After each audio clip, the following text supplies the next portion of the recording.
minimum is $725. Living as Pittsburgh United is the organization that's doing a lot of work. So we actually haven't, well, no, we've been at a fair bit of course, I monitor City Council personally, so I've been at like the press conference that Pittsburgh United had and other things.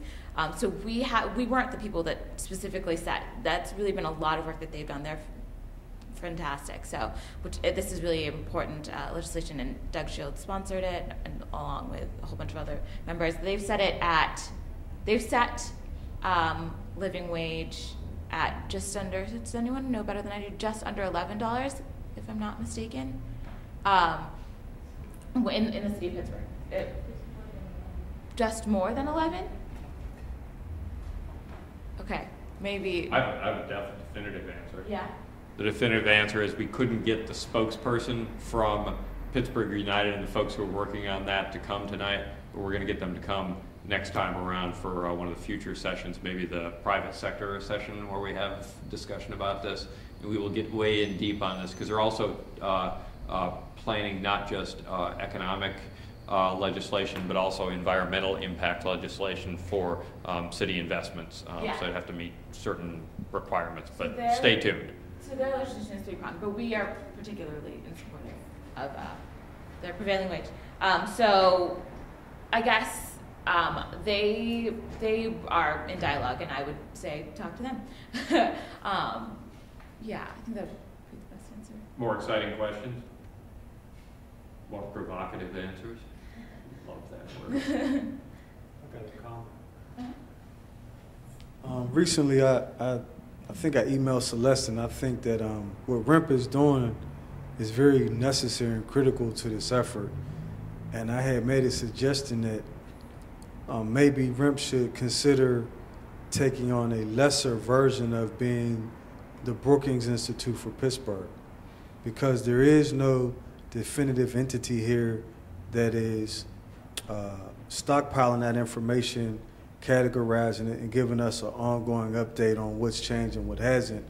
And although we get the Ralph Bangs reports, we don't have a comprehensive document like the Brookings Institute provides that gives us the variables that people are working on from different perspectives and what the outcomes are. And we need that because there's a lot of good work that's going on in the city that's somewhat siloed, that's isolated because of our typography, because of politics, because of relationships or the lack thereof. But if we found a way to put all of these documents together in a comprehensive way that we show progressive activity towards a common end, we can probably gain greater support from people to buy into what's working and to better assess through REMP's effort what's not. And I think we're missing the boat on at least attempting to create that type of organization in conjunction with having CMU here, Penn State, University of Pittsburgh. Carla, there's too many institutions here who could support this endeavor, and it can be sustained through numerous efforts through an integrated collegiate effort with the community. So that's a comment that I think we should try to figure out how to follow up on.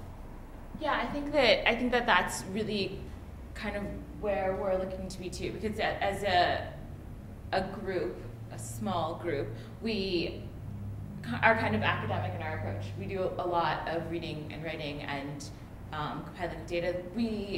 I think one of the things we're working out is that policy takes a really long time in the first place to get things done.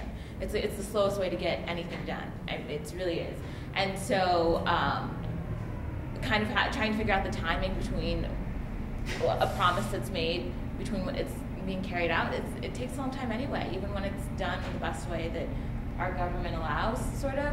So yeah, basically what we have been doing is kind of taking note of promises of other organizations' work and other things, and yeah, with any luck, we'll be able to put things together in a way that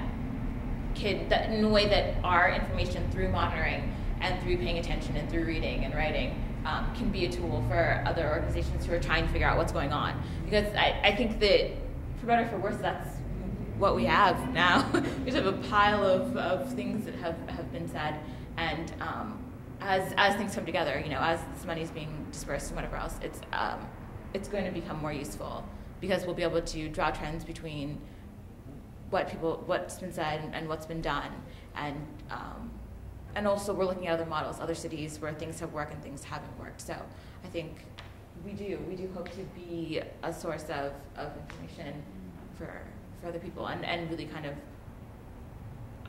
sort of like an organization that has a sense of everything that's going on. So. Thank you very much. Oh, another question? Yeah. Okay. Oh, yeah. Ms. Microfono.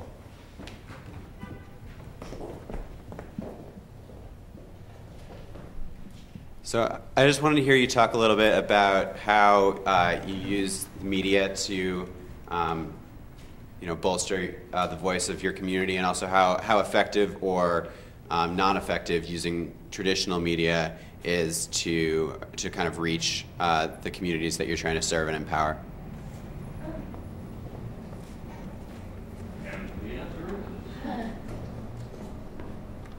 We have mostly, thus far, I'm new to REMP, I would say, relatively. The organization's a year and a half old, and I've been with them 2.5 months. So, historically, we have been doing a lot of outreach at events, right? So places where people are. So a job fair, we'll go to job fair. We're concerned with jobs. These are people who want jobs. So then when we say this is who we are, kind of use that as a space to it. We have received mention in both the Courier and the City Paper and the Pittsburgh Post-Gazette.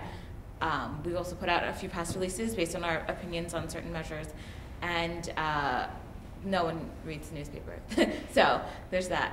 And so I think our main mode of communication, I would say, is going out, to speaking to people face to face, attempting. We sponsor events a lot. We try to kind of get our name recognition through doing that as well, and just being places, making public comments.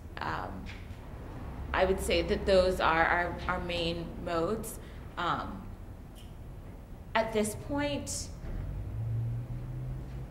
we're gaining visibility mostly, or not mostly, but in a very strong way. Like our very next few events that are coming up will seek us kind of becoming more visible to city government and other people. We want kind of these people to know that we're paying attention and to see what recommendations we have.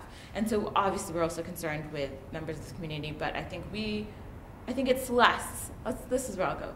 I think it's Celeste's position that speaking to people face to face is one of the most effective ways of garnering their support and letting them know, because then word of mouth will travel from face to face to face. So on top of that, I just started our Facebook and our Twitter, so we'll be on both in a matter of days, but who is that going to reach? We're not really sure. We'll see who we get using those forms of media as well.